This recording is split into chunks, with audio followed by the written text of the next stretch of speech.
Assalamualaikum dan hai semua. Hari ini kita akan belajar tentang Habitual Actions, 10 kata kerja yang akan membolehkan anda membuat ayat dalam bahasa Inggeris.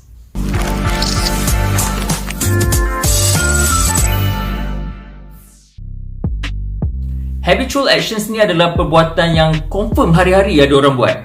Okey, jom kita tengok list dia. Sitting, duduk. Standing, berdiri. Holding, pegang. Walking, berjalan. Wearing, memakai. Running, berlari. Playing, bermain. Reading, membaca. Talking, bercakap. Looking at, melihat.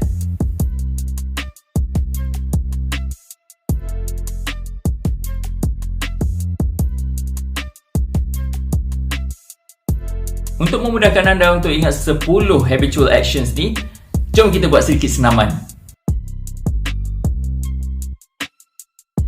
Sitting, standing, holding, walking, wearing, running, playing, reading, talking, looking at. Jadi di sini anda kena hafal sungguh-sungguh perkataan, maksud dan juga ejaan yang betul. Bila anda dah mahir 10 perkataan ni, saya akan kongsi pula cara macam mana kita nak buat ayat. Ya, betul. Anda mampu untuk buat ayat-ayat pendek dan seterusnya. Target kita untuk buat karangan pendek. Karangan pendek ni bukan sebarang karangan. Karangan pendek ni adalah karangan yang anda tulis, anda faham. Itu yang penting.